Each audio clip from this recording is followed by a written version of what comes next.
Hello and welcome to The Big Picture. The cow vigilantism by the Gaurakshaks or cow protectors has led to some serious situation in some parts of the country. While suspicions of eating or selling beef has resulted in some losing their lives and getting attacked, the cow vigilantes have now started attacking those who dispose of the cow carcasses.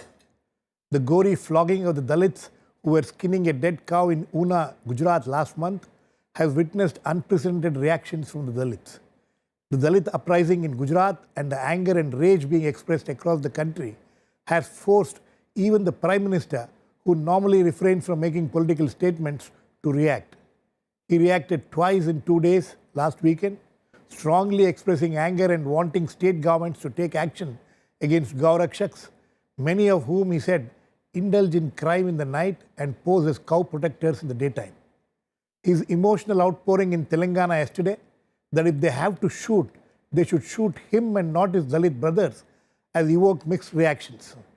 We will discuss today what these strong statements of the Prime Minister means, whether it has come at the right time, and whether it will have the desired effect on those the message is aimed at.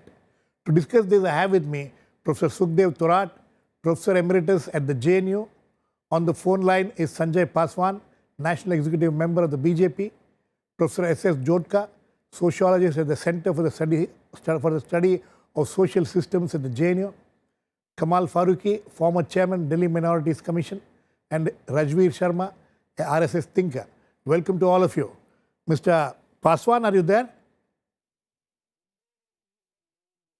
Mr. Paswan? Okay. He doesn't seem to be connected. We'll go back to him. Professor Sharma? You know, Prime Minister normally doesn't talk about these kind of things we have seen in the last 2 years. Why do you think he was forced to make such strong statements yesterday and day before? I think Prime Minister has given 3 or 4 messages which he wanted to, so far as I understand. And that is that we will have to differentiate between cow protection and cow vigilantism. Cow protection is a constitutional responsibility. Cow protection is a legal responsibility. Cow protection is a matter of religious faith. Cow protection is a social issue. But in the name of cow protection, if somebody violates the law of the land, then Prime Minister says it is beyond, it is not acceptable. So he wanted this message to go across the country. Another message which he has given by his statement is that he in fact is very eager to implement his theory of Sabka Saath, Sabka Vikas, and he thinks that such incidents might be acting as a brake on his policy of Sabka Saath and Sabka Vikas. Thirdly, he wanted to reiterate the theory which has been accepted and propagated by both BJP and the RSS. That is समता, समरसता, समानता और न्याय. ये हमारे, these are the ethos, these are part of the ethos of Indian society. And it should become an ethos if it is not anywhere. That is the another message which he wanted to give, and he has given it very clearly. Fourthly, he wanted to give a message that the state governments cannot bypass their responsibility by merely blaming the Prime Minister or by merely blaming the central government for keeping mum or not taking action. He has very rightly said that the state governments should act. It is their responsibility to maintain law and order. If any violation takes place, they should act. And he has given an advice also, prepare a dossier on such elements. Another fact which he has stated is that if you really want to curb this, then those who are taking law into their own hands, like you rightly said, cow vigilantism, 70 to 80% of them are anti-socials. Of them, not all cow protectors, as is being tried to be painted. He is not saying that all cow protectors, 70, 80% are anti-social. What he is saying is that those who are taking the law into their own hands, 70 to 80% of them are, of course, 70 to 80% of those who take law into their own hands are anti-social. Yes. Okay, we are now joined by Sanjay Paswan. Mr. Paswan, what do you think is the message the Prime Minister was sending, and to whom was it being aimed at? message is, we welcome such message from the Prime Minister level. Such a strong statement by the Prime Minister itself manifests how much serious he is about. And he has given message, of course, to those offenders, to those criminals, to those anti-social elements, to those religious fanatics, certainly to mend their ways. Otherwise, government is not going to, spare them. So certainly, we Dalit people are really enthused with such a statement of the Prime Minister. We welcome such moves. Although the statement is very much emotional, but certainly it has so many signals to all offenders who are regularly, infrequently following the image of BJP analysis. So certainly it is a salutary statement of the Prime Minister. Okay. Professor Thorat? Professor Thorat, do you agree that this is a message which has been, and this differentiation between cow vigilantes and cow rakshak, cow protectors, and you think that this message has been sent at the right time? Well, I think it's a very welcome message in the sense that it helps to build up some confidence among the Dalits particularly, that the government at the highest level doesn't agree with what is going on. And Prime Minister being the head of the government, anything that comes from him in the form of message and policies, I think is important. And in this particular context, I think it is. But my opinion is that the issue of atrocities and untouchability against the Dalit is a larger issue. Occasionally, anti-social element get engaged into the atrocities. There is no doubt about it. But largely speaking, it is a systemic problem. I mean, from 2001 to 2014, there are close to 2 lakhs atrocities. These are not done by the anti-social. These are done by the ordinary people who believe in the caste system. There are examples where the high caste have killed their own daughter. So the untouchability and casteism is a problem of ideology and the social code and norms which the people follow on the name of religion. So unless we recognize that this is a problem of social ideology, it has connection with religion, I think it won't, it will build up a confidence, but it won't make much difference. Let me tell you one thing, that if the present legal system and present system of delivery of social justice with respect to caste and untouchability, with that if we have close to 2 lakh atrocities and crimes against the untouchable during the last 1 year, how this will make a difference? What we need is a drastic change in the legal system, the delivery system of social justice. We need a drastic commitment on the part of the political parties. They have to get into the social justice discourse, that is, they have to take caste and untouchability on their agenda. And I don't see any political party has taken caste and untouchability as a main agenda on their platform. So I think we will have to take several steps if we want to make a difference. And above all, I think educational and economic development of scheduled castes, which will make them independent, will also make a huge difference. Okay. The mobility has helped them quite a lot. Sir, but with privatization of education and employment, sir, we will. I am not quite sure what will happen. No, that's a larger issue. We'll keep that aside. Mr. Farooqi, how do you look at this entire episode which has happened in the last one, the reaction of the Prime Minister, and what has happened in the past? This is not the first time that cow vigilantes have indulged in these kind of things. I know what you mean by that, in fact, but I totally agree with both Mr. Sharma and Mr. Thorat, what he is saying, in fact, that these are larger issues which has to be addressed. And of course, this is not the forum to discuss all those kinds of right now. But yes, as we say in the Persian, der ayat durust ayat, at least he has opened up his mouth for these kind of gunda elements who are being not only defaming his own government, but creating a hell of a problem across the world, in fact. We are being labeled as the kind of people, in fact, who don't tolerate all these kind of things. Of course, there are people who are talking about it, and there is some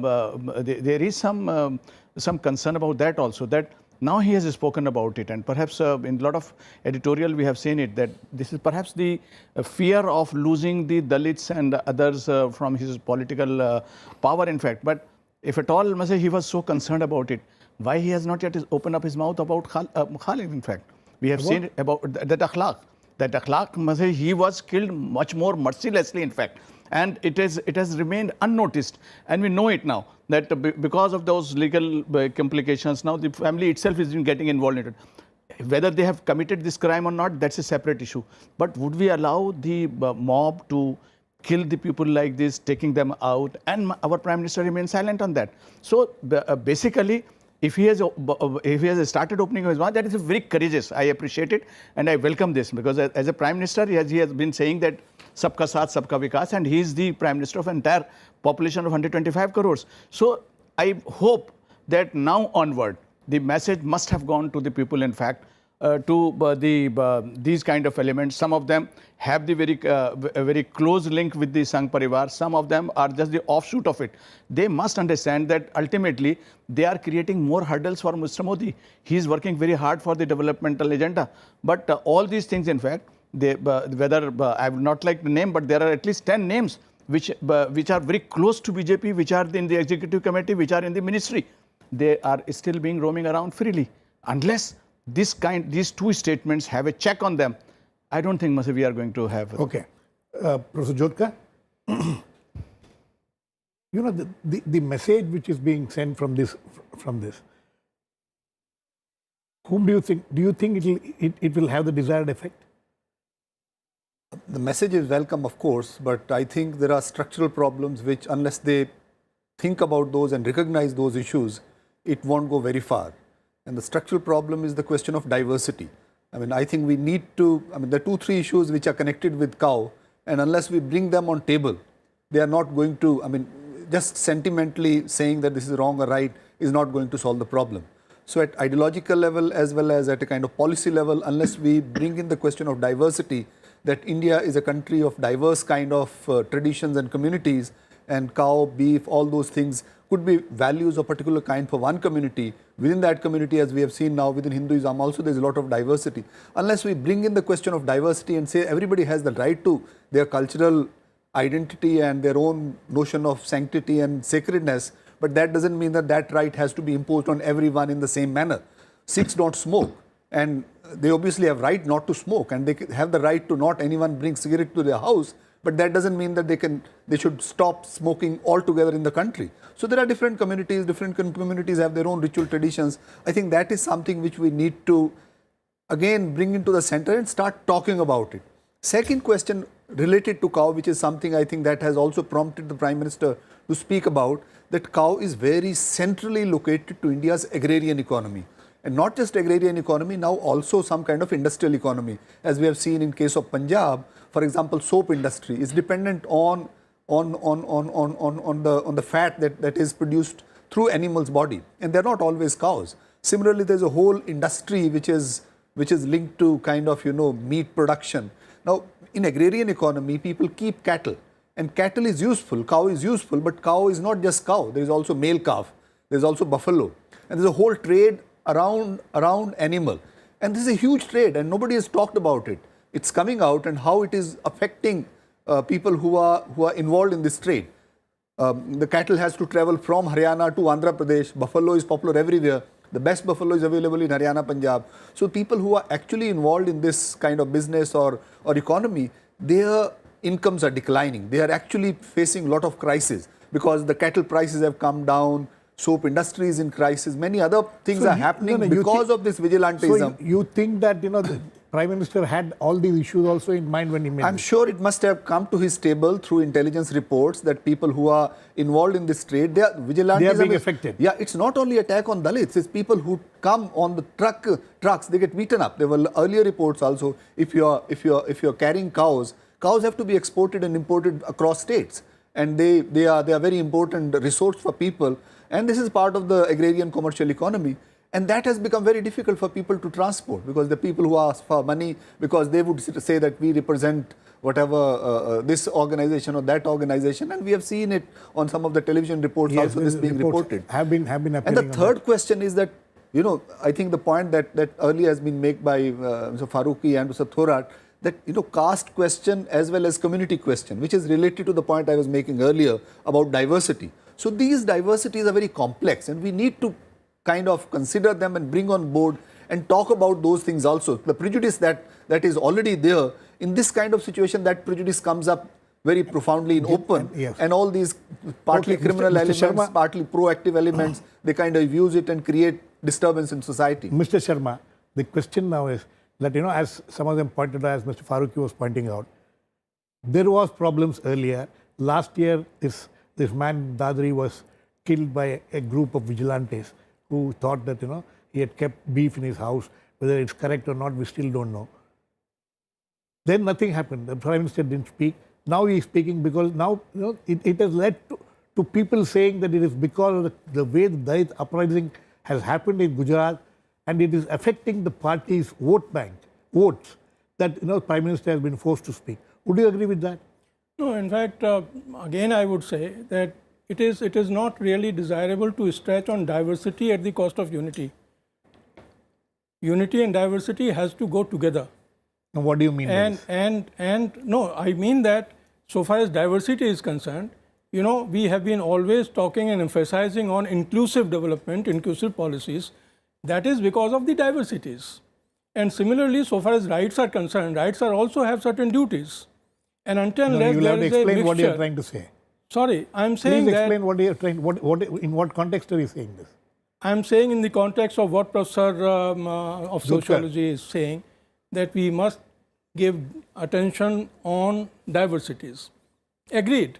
But apart from diversities, we also should try to generate certain consensus on certain basic issues. Like what? And the basic issues are samta, social harmony, justice, equality, and respect for religious faiths. Indian Constitution is Who the is basic denying it? document. And It's sacred therefore- Who is document. denying it? No, Indian nobody is Constitution. denying it, but Yeah, yeah. the politics of the country is being pushed into that direction where an effort seems to be, I may be wrong, but effort seems to be made to create some kind of a tension, unrest, Who's trying to instability. create it? Creating the tension. Who is Political trying to parties. create it? Political Who- parties, no, I don't want to name any political party. No, you can name, but it doesn't but matter. the fact of the matter is that you might have seen, and every one of us has seen, that these kind of incidents do take place when there are some elections around, whether it is cow vigilantism, whether it's Dadri, or it is some other incident. I think these could be manipulated political kind of Sir, activities. my question was that the silence of the Prime Minister has been broken. The criticism is that he has broken the silence only when it has happened to Dalits, and the kind of reaction has happened in Gujarat from the Dalit community, because of which he has reacted. When it happened in Dadri, or it happened in Latehar, in other places, he did not react. So I So think- is there a political angle to this reaction? That is the question. Girish ji, if you have heard the statement of the Prime Minister, he has given a very clear message also. He says, hold them accountable who are responsible for a certain thing. What was he trying to say? He was trying to say that on every and each aspect, it is not the Prime Minister and the central government who has to act. It is the state government, they must act on this issue. So are you trying to say that and if the this state governments are statement- not acting, No, sir, they are this- failing in their duty. No, this statement. Sir, one second. Are you saying that this statement goes beyond just the Dalits? It also includes what has happened to the Muslims, like Exactly. Aklak or in Latehar and things What like that. he is Because trying to- yesterday's statement was pure confined to Dalits. He said that don't shoot the Dalits, shoot me. No, look at the statement in the beginning on the first day. He did not refer to any community. Correct. Second day he referred. Second day he referred because he thought that there's something. I may be wrong, but as I understand, that he might have thought that something undesirable, illegal has been done. So are you trying which to is say? unpardonable? Are you trying to which is say that there is no unpardonable. political intention behind this statement? I don't think that we must assign anything to politics. Okay. Yeah, Mr. Farooqi, I I'll agree. come to you, sir. I agree with Mr. Sharma. You should not try to bring the politics into it. But my concern was What Mr. Professor Julka has said, in fact, that's a very crucial point, in fact, which has not been appreciated by Mr. Sharma, in fact.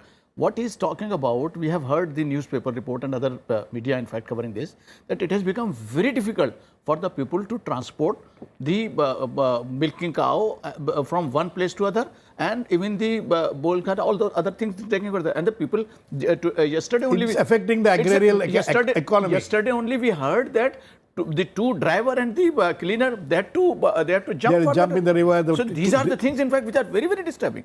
Okay, Professor Thorat. That is what he is speaking against. No, Professor Thorat.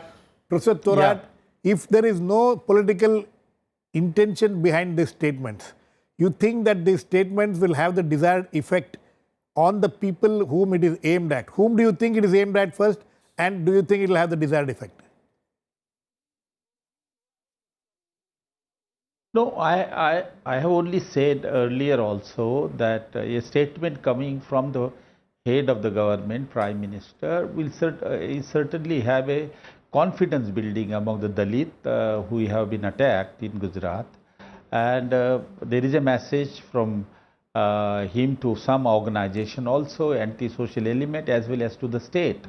But the point that I am making is this, that atrocities on Dalit, as worse as that of Gujarat, have happened in the past. We know Khairlanvi in Maharashtra. More than 1 lakh people marched to Bombay and entered into the State Assembly. So this is similar incidences have happened. A burning of the houses, parading Dalit girls, women naked. My issue, therefore my problem is that it is lot more a fundamental issue. If you have atrocity despite law and despite policies, then what you need is to change the policies, to change the political discourse in favor of anti-caste and in favor of anti-untouchability, and that I don't see happening unless there is a revision and there is a reform in the policy and taking and review of the entire measure, that what has not worked and what will work. Then till that time I don't think I don't see any hope of any positive change coming up. Okay. There is a need for change in the reform the law. There is a need for improving the institutions, engage in the delivery of social justice. There is a need for political parties to take a position on the issue of caste and untouchability and atrocities, recognize the roots of this into the Hindu caste system, and also the program of economic and educational development of Dalit. Okay. So unless Professor we Jyotika? address that, you must understand that the problem of Dalit is a structural issue. Absolutely, sir. It is economic, it is social, and it is educational, and it is deeply rooted in the caste. So one has to address that. Okay. And the issue of caste and untouchability is put onto the back burner. Okay. Yeah, just 2 points. One is, I think, what... Sir, one second. Sir, Professor Thorat, one very short question, and I want a short answer from you. So you think that this statement doesn't have any political intention?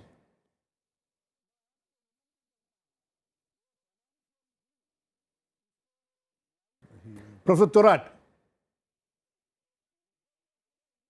Yeah, you mean the political intention? Yes. No, this statement, no, I think I personally don't see that there is a politics in it. You know, even for Prime Minister, it was a very emotional issue. It's an emotional issue for everybody, and therefore everybody has reacted. Okay. In Gujarat, cutting across the political party and caste, subcaste, and even higher caste have joined. The way the incidents took place, it aroused the feeling and emotion of everybody. Okay. I don't think Okay, it sir. has brought a change in politics in Gujarat. That's Okay. a different story. But No, I think it is essentially a social issue. It is issue of arousing of the emotions of the people. Okay. Okay, sir. Just to, I think it's very good that Professor Sharma brought the question of diversity to the center table on this discussion. I think the question of diversity has nothing to do with the question of unity. To recognize cultural diversity does not mean that this is a threat to India as a country. I don't think that is an issue at all. Within India, there are diversities of various kinds. Dalits don't have any other place to go to. Caste diversities are very, very significant. Regional diversities are very, very significant. And it becomes particularly clear on the question of cow. Different communities have had different relationship with the question of cow and food. Cow as meat or cattle as meat. There are regions where cattle meat is eaten, even beef is eaten in India as a normal practice. In Even Kerala, cow is eaten in India? Yeah, even cow is eaten in India as a normal practice regionally. But within those regions where cow is seen as sacred, lower caste historically, Dalits have historically been eating meat. So the relationship of different communities to food is very different. So there the question of diversity has nothing to do with political unity of India. Political unity would only strengthen if we recognize diversities, because people want to be Indian in many different ways. One more point, slightly different point from what Professor Thorat is saying. I think the question of cow and cow vigilantism is not confined only to the caste question, and I think we should bring that also on table. Caste is very important aspect of it, but the question of cow, as we have seen in last 2 years, is much bigger than just the question of caste. Caste is very, very important. It has assumed a political dimension. It has assumed a political dimension, and I think the Prime Minister is speaking because there is a pressure from obviously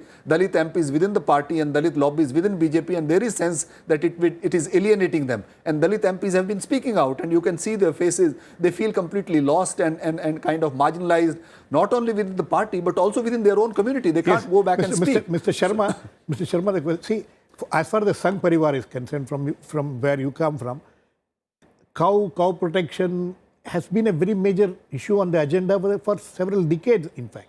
Why do you think things have just gone out of hand now? That, the Prime Minister had to come out and make a statement like this, a Prime Minister who belongs to the BJP, as a member of the Sangh Parivar himself, that, he has to come out and make a statement like this, and the kind of reactions which are coming now from within the Sangh Parivar. The Vishwa Hindu Parishad is very angry with what he has said. Hindu Mahasabha is not at all happy with what he has said. Why has this taken such a shape? Well, I have to say only one thing in this respect. As you have rightly said, that Sangh Parivar has been taking this up as an agenda for quite a long time. It is not merely the agenda of the Sangh Parivar, it is the agenda of the Constitution also. And those who want to uphold the Constitution, they must also take up that issue of cow protection. But as I said, that Sangh Parivar has never said, Sangh Parivar has never said that the propaganda or the agenda for cow protection should go to the extent of cow vigilantism, as you said. And that is why perhaps Sangh also has issued a statement that cow vigilantism... Sangh has issued a statement, BJP is issued... One second, sir, let him finish. Yes, sir. And therefore, Sangh has also given a kind of a support to what the Prime Minister has said. It must end every speculation over Sangh Parivar. Why is the Vishwa Hindu Parishad seems to be not on the same page? Everyone has a right to dissent. Everyone has a right to dissent. Vishwa Hindu Parishad is very much part of the even Sangh in a Parivar. family, I think even in a family of 10 people, there could be some differences, but that does not mean... No, true. But when the family... when the family had said something final, then it has to be So accepted. his point that there should be diversity even within the family. Should not be it should not be stretched up to the length of divisiveness. Of course not. That you're hoping that there won't be divisiveness because of the stand taken by the Vishwa Hindu Parishad. No, I'm not saying that. I'm saying diversity. Are you worried with the stand taken by some of the elements within the Sangh Parivar? No, there's no on the other statement element. of the There's no Prime element Minister? which has taken a different stand. BHP has taken, Hindu Mahasabha has taken. No, Hindu Mahasabha is not a part of it. BHP is a very important part of your BHP Sangh has a Parivar. right to say it. It's a Very small right. question. Very small question. I respectfully disagree with Sharma Sahab, because I have yet to hear one single word on akhlaq by Sangh Parivar. Correct me if I am wrong. Professor Sharma, would you like to react to that? No, I will just say that let us wait for the law to take its own course. In a class case, there are two kind of theories. There is a law which is taking course even in that's Muna. what I'm saying. In That's what I'm Dalit saying. case also the in a class law is family, taking sir, its course. There's an FIR against the family itself. Sir, I'm not on technical ground. I'm not on legal ground. I'm saying how the whole mob lynched those family. It was not. It should not have taken place. Bas, that's it. Yes. That's the question. Okay, We have sir. not heard any I point think- on it. And the Home Minister did make a statement on this. Okay, sir. I think on that note, we completely run out of time. But the fact is that this is a emotional, political, this is an issue which is social. It has several dimensions to it. And the Prime Minister has spoken, and how it will be interpreted and how the message will reach the people whom it is aimed at. We'll have to wait and watch. Thanks to all my guests. Please keep watching. We'll come back with Andhra Issue, the big picture, same time tomorrow.